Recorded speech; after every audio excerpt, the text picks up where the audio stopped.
Albert Speer, Hitler's architect, Hitler's friend, Hitler's minister, drives out of jail like a star.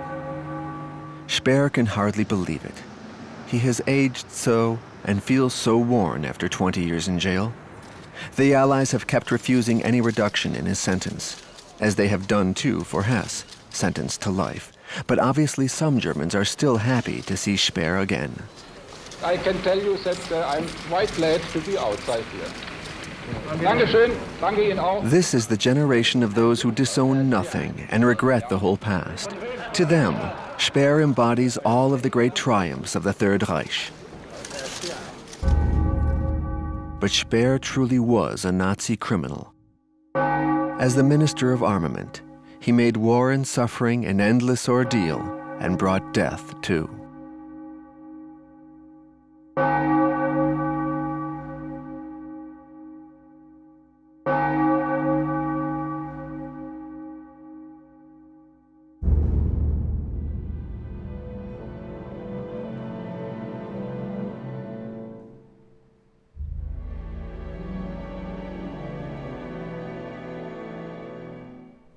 Speer has become a true living museum of Nazism. He publishes his memoirs. They become a world bestseller. He also becomes a guest star on every TV talk show. In fact, he will die 15 years later in London, just before a broadcast. He talks unflaggingly justifying himself. Grande faute de ma vie, peut-être la plus grande faute. Je savais que les Juifs étaient dans des camps de concentration, mais je pensais qu'ils travaillaient dans les camps de concentration. Mais je ne savais pas qu'ils sont, comme on disait, exterminés. Et si vous aviez su, vraiment, si vous aviez vu, par exemple à Auschwitz, qu'est-ce que vous auriez pu faire? Je n'aurais pu faire aucune chose que dire à Hitler que je ne veux plus être son ministre et peut-être ça aurait été le résultat. Est-ce qu'aujourd'hui vous avez finalement compris pourquoi et comment vous avez pu faire pour obéir à Hitler?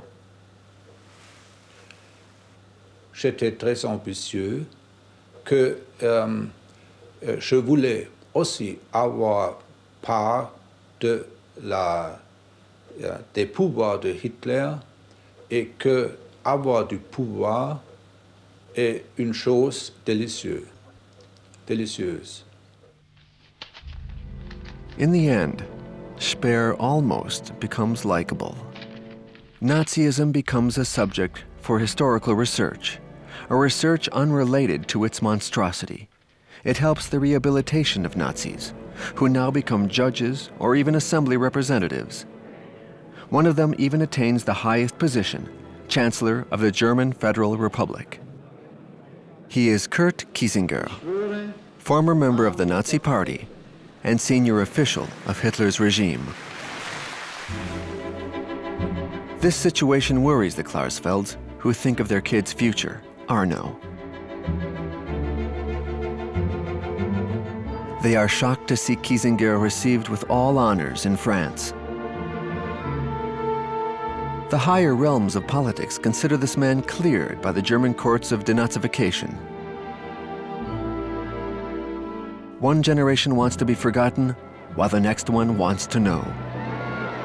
Germany's youth takes action against Vietnam and against Kiesinger, whom the Klarsfelds denounce as one of the men in charge of Hitler's radio propaganda. Donc avec tout ce que j'ai su sur le nazisme, je me suis dit, une Allemande qui vit à Paris et qui veut agir ne peut pas laisser faire. Beate first writes press articles about the Chancellor's Nazi past. She is fired from the Franco-German Youth Office in Paris. But more is required, a spectacular deed. Beate goes to Berlin with a photographer to the Congress of the Chancellor's Christian Democrat Party. She steps behind the platform and vigorously slaps Kiesinger. The guards don't dare shoot to avoid wounding other people. They grasp and drag Beate away. Kiesinger's hurt eye is taken care of.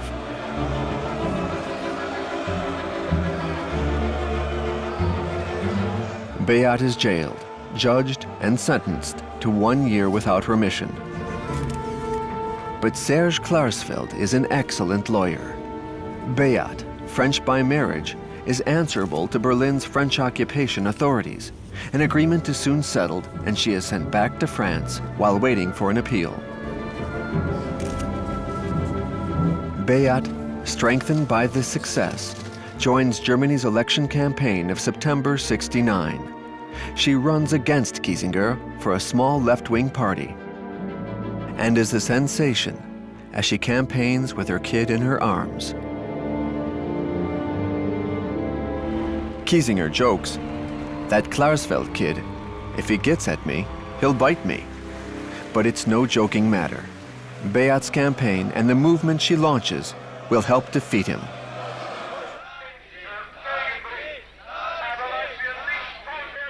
He is replaced by Willy Brandt, a true resistance fighter against Hitler. Beate has prevailed, but Serge warns her, "You're now like an actress. You've no right to stop any longer. On her own head be it." Gesetze, das ist demokratisch, Notstandsgesetze, ja? Wenn die Mehrheit des Volkes dafür ist, dann ist es Die Mehrheit des Demokratie. Volkes war für Hitler gewesen und das ist Demokratie. Jawohl, das waren sie. Das war Aber warum? Demokratie.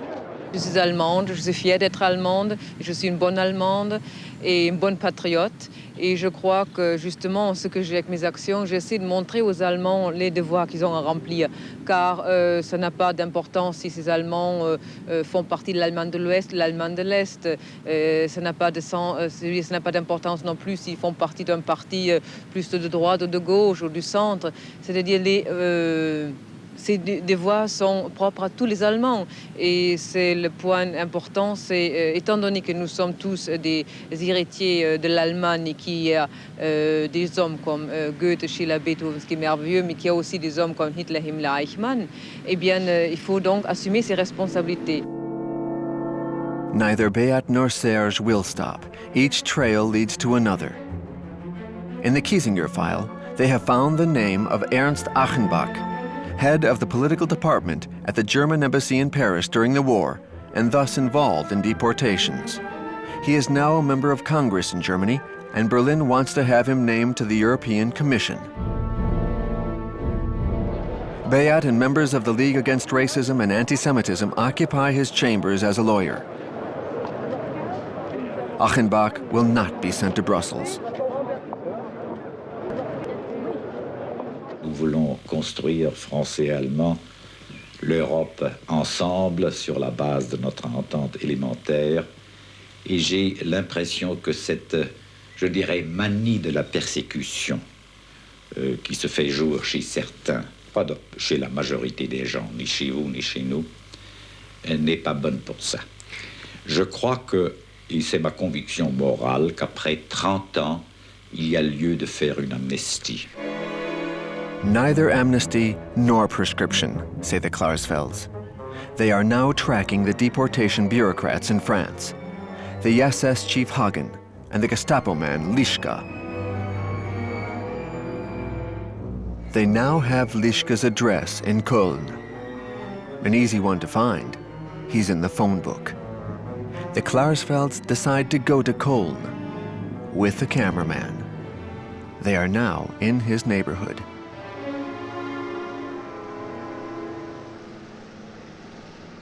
Again, a quiet, easy-living Nazi who journeys every day on the 18 tramway to his job in a farm produce business. How can that be? This is the outcome of the Paris Protocol, signed after the war. Only France can try Germans who have committed crimes in France itself. They cannot be tried in Germany, and Western Germany's constitution forbids extraditing its citizens. Thus, these Nazi criminals are under safe cover in Germany. Lischka has been sentenced in France in his absence to prison for life. Here in Köln, he is out of danger, at least until the day when the Klarsfelds turn up in his life.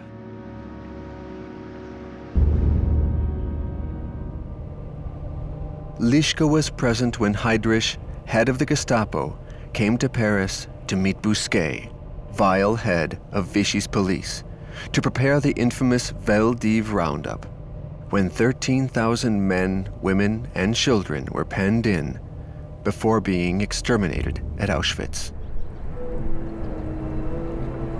The Klarsfeld's aim is to fight that kind of impunity and, through Lischka, to have that protocol changed.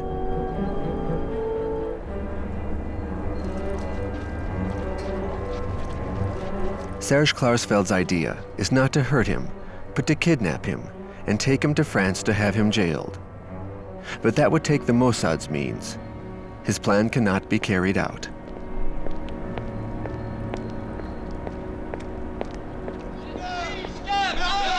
Thus, the media must be notified so as to create an untenable situation for German society and force it to face former deportees.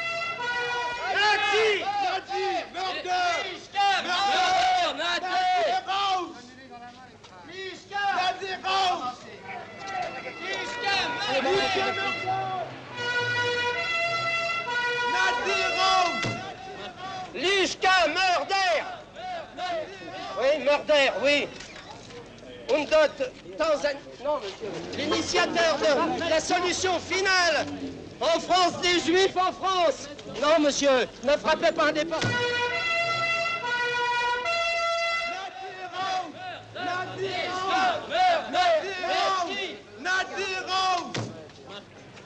The case is referred to the German courts, and foreign television networks, such as the BBC, come at once.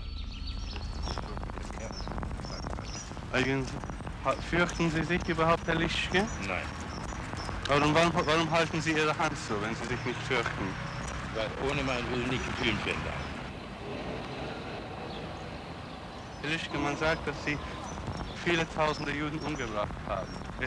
Fühlen Sie sich überhaupt nicht schuldig? Das stimmt nicht. Das stimmt.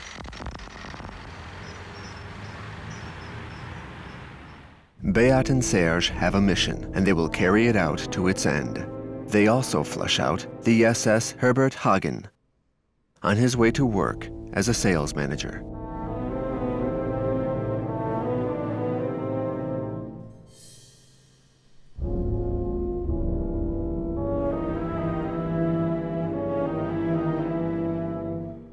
A stirring moment as they face the head of the Gestapo's torturers. When Paris was liberated, the interior French forces and a group of insurgent policemen discovered the basements of the Gestapo. Here, their hostages, the army of the shadows, all those resistance men they killed, had left the imprint of their hands on the walls before collapsing under the German machine gun bullets.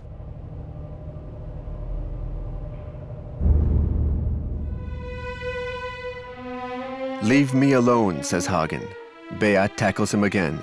"You are the one who was in France in 42. I was a soldier. I did my duty," says Hagen. "Weren't you in charge of roundups and executions?" asks Serge. "I wish to lead a quiet life," answers Hagen. "How can you lead a quiet life after all the things you've done?" Interrupted by his wife and daughters, Hagen manages to slip away.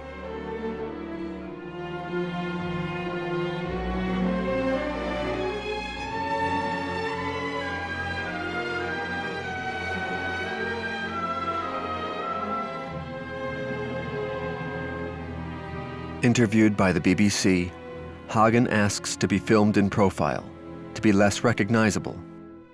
He justifies himself too, under pretense of the early Nazi approach.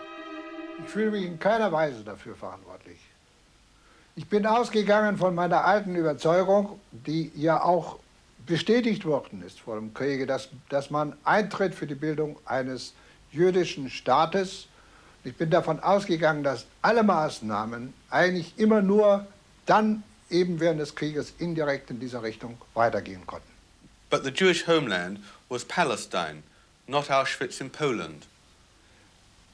Deshalb sagte ich ja auch indirekt, zu diesem Zeitpunkt waren Auswanderungen nach Palästina ja nicht möglich. Ich konnte also nur davon ausgehen, und das ist meine Auffassung gewesen, dass dort die jüdischen Menschen zusammengefasst werden, um dann nach einem Kriege doch alle in einer internationalen Regelung so weit wie möglich dann in den jüdischen Staat gebracht zu werden.